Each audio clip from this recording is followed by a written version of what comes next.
నమస్తే, welcome to Suman TV. మనతో పాటు ఒక స్పెషల్ గెస్ట్ ఉన్నారు ఈరోజు, జోగి నాయుడు గారు, creative head. So AP creative and culture commission కి సంబంధించి ఇప్పుడు ఆయన ఒక క్రియేటివ్ హెడ్. ఎస్, మొదటి నుంచి ఆయన జగన్ గారితో ఎందుకు కనెక్ట్ అయి ఉన్నారు? సో ఇప్పుడున్న డెవలప్మెంట్స్ ఏంటి? సిద్ధం అంటూ వైసీపీ చాలా కాన్ఫిడెంట్ గా వెళ్తోంది. అందరూ కూడా జెండాలు జత కట్టడం కోసం పనిచేస్తుంటే, ప్రజల గుండెల్లో మేము మాత్రం స్థానం సంపాదించుకోవడం కోసం పని చేస్తున్నామంటూ వైసీపీ చాలా కాన్ఫిడెంట్ గా చెప్తోంది. సో ఈ సిద్ధం వెనకాతలో ఉన్న వ్యూహం ఏంటి? సో ఇప్పటి వరకు కూడా అనేక రకాలుగా, అంటే పొలిటికల్ గా కాకముందు కూడా జగన్ గారితో ఒక అభిమానంతో ముందుకు వెళ్తున్నటువంటి జోగినాయుడు గారిని అడిగి తెలుసుకుందాం. అన్ని రకాల చర్మ సమస్యలకు శాశ్వత పరిష్కారం ఈ శ్రీత 9281458181. పొలిటికల్ గా వీడు జగన్ గారితో ట్రావెల్ చేస్తున్నాడు కాబట్టి మాట్లాడుతున్నారు అంటారు, కానీ యాత్ర 2 చేసినందుకు ఒక 2 ఎకరాలు ఒక డైరెక్టర్ కి ఇచ్చేస్తారా జగన్? సినీ పరిశ్రమలో కొంతమంది మాత్రం జగన్ గారి వైపు ఉండటానికి కారణం ఏంటి? పవన్ కళ్యాణ్ అంటే ఒక స్టారిజమే కాదు, ఎవరికైనా హెల్ప్ చేయాలన్నా కూడా ముందుండేది పవన్. ప్రజల్ని సోమరిపోతుంది చేసింది జగనే అని అంటున్నారు. ఫిల్మ్ ఇండస్ట్రీ వరకు ఆయన ఎవరికి ఏం చేశాడు? చెప్పండి సార్, మీరైతే చెప్తారు అని మేము అనుకుంటున్నాం. ఎందుకంటే రాజకీయం వరకు వచ్చేటప్పటికి జగన్ గారు చూసే కోణం గాని, లేకపోతే ఆయన పైన విమర్శలు కావచ్చు, రాజకీయాలు అన్నాక విమర్శలు ప్రతి విమర్శలు చాలా కామన్. కానీ మీరు ఎందుకు కనెక్ట్ అయ్యారు? అంటే ఇప్పుడు మనం పొలిటికల్ గా చూస్తే కమ్మ వాళ్ళంతా కమ్మ వైపు, కాపు వాళ్ళంతా కాపు వైపు ఉంటారు అంటారు కదా. బట్ సినీ పరిశ్రమలో కొంతమంది మాత్రం జగన్ గారి వైపు ఉండటానికి కారణం ఏంటి? ఆయనలో మీరు ఏమి కనెక్ట్ అయిన పాయింట్ ఏంటి? అంటే బేసికల్ గా జగన్ గారు రాజకీయాల్లోకి రాకముందే నేను కనెక్ట్ అయ్యానండి. బి మధుసూదన్ రెడ్డి గారు రైట్ నౌ శ్రీకాళహస్తి ఎమ్మెల్యే. ఆయన రాజకీయాల్లోకి రాకముందే జగన్ గారు ఆయన దృష్టిలో హీరో. ఎందుకంటే ఆయనకున్న ట్రావెలింగ్ అలాంటిది. బి మధుసూదన్ రెడ్డి గారికి జగన్ గారికి ఉన్న ట్రావెలింగ్, ఆయన బెంగళూరులో ఉండేటప్పుడు. సో ఆ అభిమానంతో ఆయనలో ఉన్న హీరోయిజమా, లేకపోతే ఆయనలో ఉన్న అంటే ప్రజలకు సేవ చేసే యాంగిల్ కానీ, ఇవన్నీ ఆయన అప్పుడే చూసి ఉండొచ్చు మేబీ. అందుకే ఆయన వైఎస్ జగన్ చారిటబుల్ ట్రస్ట్ అని 2007 లోనే ఐ థింక్ ఒక ట్రస్ట్ పెట్టారు. ఫిల్మ్ ఇండస్ట్రీ తరపు నుంచి హైదరాబాద్ లో ఒక మీటింగ్ పెట్టారు. ఆయన ఫిల్మ్ ఇండస్ట్రీ తరపు నుంచి నాకు కామన్ ఫ్రెండ్ రామకృష్ణ రాజు గారని ఆయన ఇట్లాగా చెప్పి నాతో చెప్పారు, నాకు కూడా ఇంట్రెస్ట్, నేను వస్తాను నా మీటింగ్కి వెళ్ళటం. ఆ ట్రస్ట్ లో మెంబర్ గా నేను అప్పుడే జాయిన్ అయ్యాను. సో అంటే అప్పటికి వైఎస్ జగన్మోహన్ రెడ్డి గారు అంటే నాకు తెలిసి రాజశేఖర రెడ్డి గారి కొడుకు, అంతే. నాకంటే ఏం తెలియదు. ఓకే, ఆయన బిజినెస్ మ్యాన్, బెంగళూరులో ఉంటారు, ఇంతవరకు తెలుసు. సో ఆయన గురించి చెప్పిన క్వాలిటీస్ కానీ, ఆయన మంచితనం అనివ్వండి, ఆయన హీరోయిజం అనివ్వండి, ఆయన యొక్క కరేజ్, ఇవన్నీ ఆయన ఆ మీటింగ్ లో నేను తెలుసుకున్నా, చాలా మంది మాట్లాడడాన్ని బట్టి. సో అప్పుడు నేను కూడా వన్ ఆఫ్ ది మెంబర్ గా జాయిన్ అవటం. ఆ తర్వాత 2008, 9, 10 ఆ సంవత్సరాల్లో బి మధుసూదన్ రెడ్డి గారు ఎవ్రీ ఇయర్ జగన్ గారు పుట్టినరోజు December 21 కి ఒక బిగ్ ఈవెంట్ పెట్టడం. ఒక్కొక్క ప్లేస్ లో, ఒకసారి కడపలోను, ఒకసారి హైదరాబాద్ నెక్లెస్ రోడ్ లోను పెట్టి పేద కళాకారులకి, ముఖ్యంగా సినిమా ఇండస్ట్రీ తరపు నుంచి అప్పట్లోనే కాంతారావు గారికి, కాకినాడ శ్యామల గారికి, కొంతమంది చిన్న చిన్న కళాకారులు అందరికీ అప్పుడే ఒక్కొక్కరికి 25,000 2008 లో డొనేషన్ ఇవ్వటం, చాలా మందికి ట్రైసైకిల్స్, గిఫ్ట్లు, ఇలా చాలా బిగ్ ఈవెంట్ చేసేవారు ఆయన బర్త్డే. అలాగే నేను ఆల్మోస్ట్ 2008, 9, 10 3 years నేనే ఆ ఈవెంట్స్ చేసేవాడిని. అలాగే బ్లడ్ డొనేషన్ క్యాంప్స్, పేద కళాకారులకి చాలా యాక్టివిటీస్ చేయటం. అప్పుడు జగన్ గారికి ఒక డాక్యుమెంటరీ ఫిల్మ్ కూడా చేసింది అప్పుడే. నేను మా జోగి బ్రదర్స్ కృష్ణ ఇద్దరు యాంకరింగ్ చేయటం. ఆయనకి మా స్టైల్లో ఆయన గురించి, అంటే ఇప్పుడు జనరల్ గా ఒక సినిమా చూసి ఒక హీరో గురించి మనం హీరో బాగా చేశాడు, అబ్బాబ్బా చంపేశాడు, ఎర్రదీశాడు అని, అప్పుడే మాకు కూడా తెలియని హీరో ఆయన. సో ఆయన గురించి మేము ఇద్దరం యాంకరింగ్ చేసాం. ఓకే. తర్వాత శ్రీకాళహస్తిలోనే ఆయన్ని మధుసూదన్ రెడ్డి గారి ఇంటికి వస్తే ప్రోగ్రామ్ కి అక్కడ కలవటం ఫస్ట్ Okay. టైం. అది అంటే ఆయన జగన్ గారి గురించి ఏమీ తెలియకుండానే Yeah. ఒక ట్రస్ట్ ద్వారా మీరు కనెక్ట్ అయ్యారు. So exactly. మీరు చెప్పినట్టు యాంకర్ అంటే అక్కడ ఏ గెస్ట్ ఉన్నా వాళ్ళని పొగడాలి, అది అక్కడ మీ జాబ్. కాదండి. సో ఇప్పుడు Yeah. ఆయనతో ట్రావెల్ అయిన తర్వాత ఆయన కోసం చెప్పాలంటే ట్రూ వర్డ్స్, ఫ్యూ వర్డ్స్ ఏం చెప్తారు అసలు? అంటే ఆయన పొలిటికల్ లీడర్ అయ్యారు కానీ ఎవరైనా పొలిటికల్ గా వీడు జగన్ గారితో ట్రావెల్ చేస్తున్నాడు కాబట్టి మాట్లాడతారు అంటారు కానీ ఒకే ఒక్క ముక్కలో చెప్పారంటే ఆయన గొప్ప మానవతావాదండి. సోషల్ ఇంజనీర్, చాలా గొప్ప మానవతావాది అంతే. అంటే చెప్పాలంటే చాలా చెప్పొచ్చు, ఒక పుస్తకం చెప్తాను నేను. ఎస్. ఇప్పుడు మీకు ఇచ్చిన పోస్ట్ కావచ్చు, అంటే ఆయనతో ట్రావెల్ చేయడం గాని మన అనుకున్న వాళ్ళకి ఆయన ఎప్పుడు కూడా ఇబ్బంది కలిగించకుండా ఒక ప్రయారిటీ ఇస్తారు, అది కూడా ఒక రికగ్నైజ్ అలాంటి ప్రయారిటీ ఉంటుందని. సో అదే మీ పోస్ట్ అనుకోవచ్చా ఇప్పుడు? డెఫినెట్ గా అండి. అంటే నేను అందరూ చెప్పినట్టుగా నేనేం ఆశించలేదు అని చెప్పడం కాదు, నిజంగా నేనేం ఆశించలేదు. ఎందుకంటే నేను కంఫర్టబుల్, ఓ ఫిల్మ్ యాక్టర్ గా నాకు ఒక ఐడెంటిటీ ఉంది. నేను 25 ఏళ్ల నుంచి ఫిల్మ్ ఇండస్ట్రీలో ఉన్నాను. నేను చేయాలనుకున్నది చేశాను. అలాంటి ఒక టైంలో జగన్ గారితో నేను పొలిటికల్ గా అంటే ఆయన తండ్రి గారు చనిపోయిన తర్వాత, రాజశేఖర్ గారు చనిపోయిన తర్వాత ఆయన ట్రావెలింగ్ స్టార్ట్ అవ్వటం, ఎలాంటి పరిస్థితుల్లో వచ్చారు ఇదంతా ప్రపంచానికి తెలిసిన న్యూసే. సో అలాంటి టైంలో నేను కూడా ఏంటంటే నిజానికి నేను కూడా ఆ టైం 2009-10 ఆ టైంలో బేసికల్ గా నేను కూడా చాలా బ్యాడ్ కండిషన్ పర్సనల్లీ, అటు financially, film industry point of వ్యూలో కానీ అన్ని రకాలుగా. సో అలాంటి టైంలో నేను ఆయన ఓదార్పు యాత్ర, పాదయాత్రలు ఇవన్నీ చేసినప్పుడు ఫస్ట్ నేను సపోర్ట్ గా ఆయనతో ట్రావెలింగ్ చేశాను. అంటే 2014 ఎలక్షన్ లో కానివ్వండి, 19 ఎలక్షన్ కానీ నేను పర్సనల్ గా అంటే నాకు ఈ పోస్ట్ కావాలన్నా నేను ఏ రోజు నన్ను అడగలేదు. సో అది ఆశించి నేను ఎప్పుడు కూడా ఆయన ప్రచారం చేయలేదు. అయిన తర్వాత 19 లో వచ్చిన తర్వాత కూడా చాలా హ్యాపీ ఫీల్ అయ్యాము. నా ప్రొఫెషన్ నేను చేసుకున్న టైంలో కరెక్ట్ గా 1 year బ్యాక్ 2023 ఫిబ్రవరిలో ఆయనంతటా ఆయనే నేను ఒక సభలో మా నర్సీపట్నంలో 2022 డిసెంబర్లో నర్సీపట్నం వచ్చినప్పుడు ఒక సభలో విష్ చేద్దామని వెళ్తే ఆయన జోగి నీకు నేను ఏమి ఇవ్వలేదు, మర్చిపోయాను 4-5 సార్లు అని. అప్పుడు వెంటనే పక్కన ధనంజయ రెడ్డి గారు ఉంటే జోగి నంబర్ తీసుకోండి, జోగి సేమ్ ఆయనలాగే మీరు కూడా చెప్తున్నారు ఎక్స్‌ప్రెషన్స్, జోగిని పిలిపించండి. నన్ను పిలిపించి పర్సనల్ గా జోగికి ఏం చేస్తే బాగుంటుందో ఆలోచించండి అని. అది కూడా వేరే ఇప్పుడు గవర్నమెంట్ లో రకరకాల పోస్టులు ఉంటాయి, రకరకాల కార్పొరేషన్లు చాలా ఉంటాయి, ఆర్గనైజేషన్స్. అది సో అది కూడా కాకుండా జోగి ఏం చేయగలడు, ఏం చేస్తే బాగుంటుంది అని. సో ఫిల్మ్ ఇండస్ట్రీ ఒక కళాకారుణ్ణి, నేను ఒక స్టూడియో రన్ చేశాను, నేను ఒక ప్రొడక్షన్ చేశాను యాక్టర్ గానే కాకుండా. సో నాతో డిస్కస్ చేసి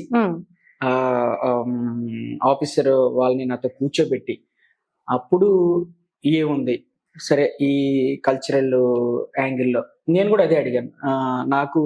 నాకు సంబంధించిన ఫిల్మ్ ఇండస్ట్రీకి సంబంధించిన ఏదైనా ఇస్తే బాగుంటుందండి నేను కూడా ఏం చేయడానికి. అప్పుడు ఒక కొత్త జీవో ఇచ్చి AP creativity and culture commission already chairperson Vangapandu Usha గారు, మినిస్టర్ రోజా గారు, సో ఏమిస్తే బాగుంటుంది అని క్రియేటివ్ హెడ్ బాగుంటుంది, ఈ కళాకారులు వీళ్ళందరినీ ఒక కలుపుకొని యాక్టివిటీ చేయడానికి ఇవన్నీ బాగుంటుంది అని చెప్పి క్రియేటివ్ హెడ్ అని చెప్పి ఒక పోస్ట్, ఒక జీవో ఇచ్చారు. అంటే ఇక్కడ జనరల్ గా నేను ఎవరండి మామూలుగా, అంటే నేను ఏమైనా రాజకీయ నాయకున్నా, పార్టీకి ఏమైనా డొనేషన్లు ఇచ్చానా, లేకపోతే ఆయనకి చిన్నప్పటి నుంచి తెలిసిన రాజశేఖర రెడ్డి గారితో ట్రావెల్ చేసిన ఏమన్నా రాజకీయ నాయకున్నా, ఎవరు నేను జస్ట్ ఆయన కోసం సపోర్ట్ చేసిన ఒక యాక్టర్ని, నార్మల్ యాక్టర్ని. అంటే ఇప్పుడు మీరు చెప్పారు, అంటే నా బ్యాక్గ్రౌండ్ ఏమీ లేదు, నా బ్యాక్గ్రౌండ్ ఏమి చూసి ఇవ్వడానికి నేను అంత గొప్ప వ్యక్తిని ఏం కాదు, జస్ట్ యాజ్ అ యాక్టర్ అని మీరు చెప్తున్నారు. ఇప్పుడు ఈయన నినాదం కూడా 2024 కి ప్రజలు ఒక స్టార్ క్యాంపైనర్స్ కావాలి అంటున్నారు. అంటే Hmm. సెలబ్రిటీస్ అవసరం లేదా పార్టీకి సంబంధించి కానీ ఆయన వెనకాతల ఆయన కోసం చెప్పడానికి? అసలు ఆయనే ఒక స్టార్ అండి. హ్మ్. అంటే ఆయన ఎంత పెద్ద స్టార్ అంటే అంటే మా సినిమా ఇండస్ట్రీలో కానీ రాజకీయ నాయకులు కానీ ఎవరు ఒప్పుకోరు. భారతదేశంలోనే అంత స్టార్డమ్ ఉన్న పొలిటీషియన్ కానీ యాక్టర్ కానీ, అంటే యాక్టర్తో కూడా పోల్చుకోవచ్చు, హ్మ్. అంత స్టార్ ఎవరు లేరు. హ్మ్. అంటే ఈయన పొలిటీషియన్. అంటే ఒక పొలిటీషియన్ స్టార్ అవడం, ఒక ఫిల్మ్ యాక్టర్ కంటే పెద్ద స్టార్ అవడం అనేది నాకు తెలిసి చరిత్రలో ఓన్లీ జగన్మోహన్ రెడ్డి గారు. జగన్ జగన్ జగన్ సార్. హ్మ్. అంటే ఇంత స్టార్డమ్ అంటే నేను చూడడం కాదు, ప్రపంచం అంతా చూస్తుంది, ప్రతి ఒక్కరికి తెలుసు. అందుకనేమో మా పవన్ కళ్యాణ్ గారు లాంటి వాళ్ళకి ఇంత అసూయ మేబీ నేను అనుకుంటున్నా. హ్మ్. ఎందుకంటే ఏ రకంగానూ కనెక్టెడ్ కదా వాళ్ళిద్దరు. అంటే ఈ స్టార్డమ్ ని, ఇంత హీరోయిజాన్ని, ప్రజల్లో ఇంత ప్రేమని అభిమానాన్ని సంపాదించుకున్నారు కాబట్టే మోస్ట్లీ ఈయనంటే ఇంత ఎక్కువ అసూయ వీళ్ళందరిలో ఉందని నేను అనుకుంటున్నాను. హ్మ్. అందుకనే ఎలా అయినా ఈయనకి రాకూడదు, మరలా సీఎం అవడం కుదరదు, పొలిటికల్ గా ఈయన అయిపోవాలి హ్మ్. అని ఇంత కక్ష పెంచుకున్నారు అందరూ కలిసి. హ్మ్. ఒక స్టార్ పొలిటీషియన్ గా మీరు జగన్ గారిని చెప్తున్నారు. ప్రతిపక్షాల నుంచి వస్తున్న ఆరోపణలు కూడా ఒకసారి డిస్కస్ చేద్దాం. మానవతావాది అని మీరు సరికొత్త పదాన్ని ఇప్పుడు ఇంట్రడ్యూస్ చేశారు. కానీ ఇక్కడ కడప రాజకీయాలు చేసే వ్యక్తి ఎవరైనా ఒక సీఎం గా ఉన్నారు అంటే అది జగన్ మాత్రమే అనేది కూడా వినపడుతోంది. సో ఎప్పుడైనా ఎవరికైనా జగన్ ఒకరికి హెల్ప్ చేయడం మీరు ఎవరైనా చూసారా అనేది కూడా జనసేన నుంచి ఎన్నో సార్లు మనం చూస్తా ఉన్నాం. పొలిటికల్ రాజకీయపరమైన ఆరోపణలు కూడా. సో పవన్ కళ్యాణ్ అంటే ఒక స్టారిజమే కాదు, ఎవరికైనా హెల్ప్ చేయాలన్నా కూడా ముందుండేది పవన్ అని. సో మీరు రెండు రకాలుగా కూడా చెప్పగలుగుతారు. ఎందుకంటే మీరు హెల్ప్ చేయడానికి ముందుంటారా? ఎవరు? పవన్ కళ్యాణ్ గారు ఎక్కడ ఏ హెల్ప్ చేశాడండి ఆయన? అంటే నేను అడుగుతున్నా, ఎక్కడ అంటే మీరు సినిమా ఇండస్ట్రీకి సంబంధించిన వ్యక్తులు కాబట్టి మీకు కొంత ఇన్ఫర్మేషన్. అంటే నేనే చెప్తా, ఎస్, పాలిటిక్స్ కి వచ్చిన తర్వాత అరే జగన్ గారికి ఇంత పేరు వస్తుంది, ఇంత స్టార్డమ్ వస్తుంది, దీన్ని ఎలా బ్రేక్ చేయాలని చెప్పి నేను రోజుకి 2 కోట్లు తీసుకుంటాను, 3 కోట్లు తీసుకుంటాను అని ఆయన చెప్పుకొని ఆ డబ్బులు నేను అన్ని పనిచేస్తున్నానని చెప్పి జనాల్లో ఎక్కడైనా ఏదైనా ఇష్యూ జరిగినప్పుడు రైతులకి 10 లక్షలు, 5 లక్షలు, 2 లక్షలు, 3 లక్షలు, ఇంకా నా డబ్బు అంతా మీకే ఇస్తున్నాను అని చెప్పి. అంటే ఇక్కడ ఒక మనిషి చేస్తున్నాడు కాబట్టి నేను చెయ్యాలి, లేకపోతే మనకి ఇక్కడ పుట్టగదులు లేవు, లేదా ఇక్కడ కష్టం అని చేసేస్తే మా ఫిల్మ్ ఇండస్ట్రీ అండి. నేను ఆల్మోస్ట్ పవన్ కళ్యాణ్ గారు నాకంటే కొంచెం పెద్ద ఆయన, నేను కాంటెంపరీ. నేను జోగి బ్రదర్స్ గారు 98లో జెమినీ టీవీలో ప్రోగ్రామ్ స్టార్ట్ చేస్తున్నప్పుడు ఆయన కూడా అప్పుడే ఒక 2 years ముందు హీరో అయ్యారు. ఓకే, సో ఫిల్మ్ ఇండస్ట్రీ తీసుకుందాం. ఫిల్మ్ ఇండస్ట్రీకి వచ్చేసరికి పవన్ కళ్యాణ్ గారు ఇంత పెద్ద star, power star Pawan Kalyan అనే ఒక బిరుదిచ్చి, ఒక ఫ్యాన్స్ బిరుదిచ్చారు, ఇంత పెద్ద స్టార్ అయ్యాడు ఆయన.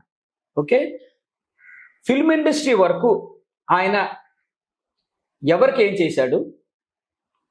ఓ స్టూడియో కట్టాడా, లేకపోతే కొత్త రిఫార్మ్స్ ఆయన తీసుకొచ్చాడా? ఏం చేశాడు చెప్పండి. నేను ఉన్నా చిన్నప్పటి నుంచి 25 ఏళ్ళ పైబడి ఫిల్మ్ ఇండస్ట్రీ ఉన్నాను. నేను ఆఫ్టర్ ఆల్ ఒక అసిస్టెంట్ డైరెక్టర్ ఉన్నప్పుడే స్టూడియో పెట్టాను నేను హైదరాబాద్లో. జస్ట్ అసిస్టెంట్ డైరెక్టర్ నేను కృష్ణవంశీ గారి దగ్గర ఒక స్టూడియో పెట్టానండి. 25-30 లక్షలు, అంటే 2000లోనే నేను 25-30 లక్షలు ఒక బ్యాంక్ లోన్ పెట్టుకొని మా ఊర్లో పొలం తాకట్టు పెట్టి నేను స్టూడియో పెట్టాను. ఆ స్టూడియో పెట్టబట్టి 10 మందికి ఎంప్లాయ్మెంట్ ఇచ్చాను, గవర్నమెంట్కి ట్యాక్సులు కట్టాను, ఎలక్ట్రిసిటీ బిల్ ద్వారా మరొక ద్వారా. ఆఫ్టర్ ఆల్ ఒక అసిస్టెంట్ డైరెక్టర్ ఉండి నేనే సుమారు 15 ఏళ్ళు స్టూడియో రన్ చేసి 700-800 సినిమాలు పోస్ట్ ప్రొడక్షన్ చేశాను. పవన్ కళ్యాణ్ మీరు ఏం చేశారు చెప్పండి? దీన్ని సర్వీస్ అంటారు. ఆయన కేవలం మెహర్బానీ కోసం జగన్మోహన్ రెడ్డి గారిని మీద అసూయ కొద్ది నేను ఇన్ని కోట్లు, రోజుకి 2 కోట్లు ఇస్తానని. అంటే సర్వీస్ చేయడాన్ని, ఈ క్వాలిటీ అనేది జగన్ గారిని చూసి పవన్ నేర్చుకున్నారంటారా? అది నేర్చుకోవడం కాదు, అసూయతో చేసిన పని. నేర్చుకొని చేస్తే ఇట్లా ఛాలెంజ్లు ఎందుకు చేస్తారండి? ఆయన పని ఆయన చేసేవాడు. జగన్ గారి లాగే కష్టపడి పోరాడి ఆయన పని ఆయన చేసేవాడు. ఉమ్. ఆయన చెప్పుకొని ఏదైనా ఒక సినిమా చేస్తే చెప్పుకుంటాడు ఆయన. కోట్ల రూపాయలు రెవెన్యూ వచ్చే కెపాసిటీ నుంచి పదవులు కూడా ఆశించకుండా 10 ఏళ్ల పాటు నిస్వార్థంగా ప్రజలతో కనెక్ట్ అయి ఉన్నాను కాబట్టి ఎప్పటికైనా నన్ను అసెంబ్లీకి పంపించండి, ముఖ్యమంత్రి చేయండి, అప్పుడు ఈ రాష్ట్రం యొక్క మార్పు అనేది ఏ రకంగా ఉంటుందో చూపిస్తాను అనేది. ఆయన వచ్చి మార్పు ఏం చేయాలండి? ఆల్రెడీ మార్పు జరిగింది, చాలా మార్పు జరిగింది. ఉమ్, ముఖ్యంగా పేద ప్రజల జీవితాలు చాలా మార్పులు జరిగాయి. చాలా పావర్టీ లైన్ నుంచి ఉన్న వాళ్ళు ఈ రోజు 10 రూపాయలు డబ్బులు ఆడుతున్నాయి, 3 పూట్ల చక్కగా భోజనం చేస్తున్నారు, పిల్లలు చదివించుకుంటున్నారు, ఇంట్లో పెద్దవాళ్ళకి పెన్షన్ వస్తుంది. చాలా కంఫర్టబుల్ అండి. ఆంధ్రప్రదేశ్ లో పేద ప్రజలు ఇవన్నీ చాలా ఇవ్వడం వల్ల హ్యాపీగా ఉన్నారు. ప్రజల్ని సోమరపోతుల్ని చేసింది జగనే అని అంటున్నారుగా. వాళ్ళు ఏమని అనుకోవచ్చండి, ఉమ్, కానీ అది నిజం కాదు కదా, ప్రజలకు తెలుసు కదా. ఉమ్. మీరు అనుకుంటే ఎలాగా సోమరపోతులు అని చెప్పి తప్పది. 2024 ఇది ఒక కురుక్షేత్ర యుద్ధం అని జగన్ అంటున్నారు.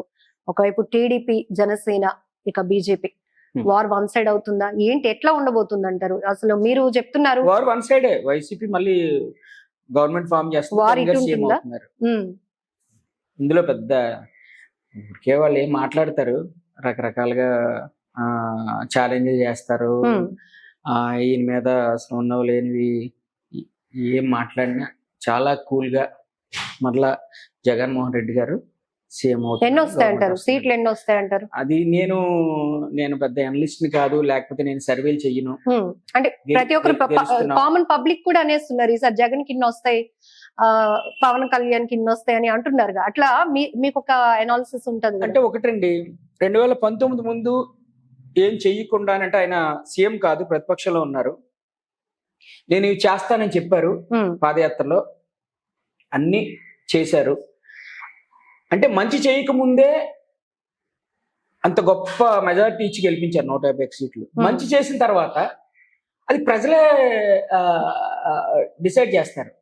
అంటే న్యాయంగా ఆయన 175 అంటారు చూసారా, న్యాయంగా అయితే అలాగే రావాలి. ఎందుకంటే అంత మంచి జరిగింది రాష్ట్రానికి. ఉమ్. లేకపోతే సేమ్ అలా రావచ్చు, లేదా 5-10 తగ్గొచ్చు. అంటే పవన్ కళ్యాణ్ గారి ఇంపాక్ట్ ఏమి ఉండదంటారా నెక్స్ట్ వచ్చే? సభల్లో జనాలు వస్తున్నారు, ఏళ్ళు వేస్తున్నారు, గోల్ చేస్తున్నారు. ఉమ్, ఇంపాక్ట్ చాలా ఉంది కదండి. ఉమ్, ఇంపాక్ట్ అంటే ఓట్లలో ఉండాలి కదా. ఉమ్. ఈసారి మారుతుందేమో, దానిలే అండి, ఓటుగా కన్వర్ట్ అవుతుందేమో. ఏముండదు, ఉమ్. ఏముండదు. Yes. నేను ఉన్నాను, నేను విన్నాను, ఇది ఒక గెలుపు మంత్ర. ఇది లాస్ట్ టైమే మనకు పరిచయం చేసింది జగన్ గారు. కానీ సినిమా ద్వారా ఇది పరిచయం చేసింది, ఈ డైలాగ్ ని పరిచయం చేసింది మహివి రాఘవ్ గారు అని తెలుస్తోంది. సో యాత్ర 2 చేసినందుకే ఒక 2 ఎకరాలు ఒక డైరెక్టర్ కి ఇచ్చేస్తారా జగన్ అనేది కూడా. అంటే జగన్ గారు సొంత భూమి ఏమన్నా పర్సనల్ ఇచ్చారండి ఆయనకి. ఆయన ఒక డైరెక్టర్, యాత్ర కాదండి, యాత్రకు ముందు కూడా ఆయన సినిమాలు తీశారు.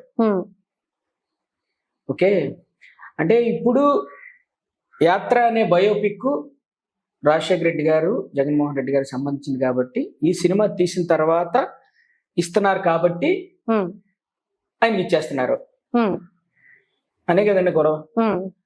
సరే, గతంలో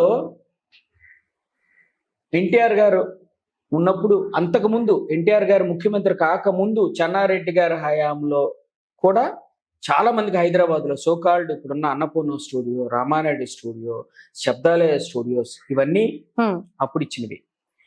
ఓకే, ఆ తర్వాత రామోజీరావు గారికి టీడీపీ టైంలో ల్యాండ్ ఇచ్చారు. ఎంత ఇచ్చుంటారు మీకు తెలుసండి రామోజీరావు గారికి ల్యాండ్? కొన్ని వేల ఎకరాలు. ఎందుకు ఇచ్చారండి ఆయనకి? స్టూడియో డెవలప్మెంట్ కదండి. ఇప్పుడు మహివీరావు గారికి ఎంత ఇచ్చారండి?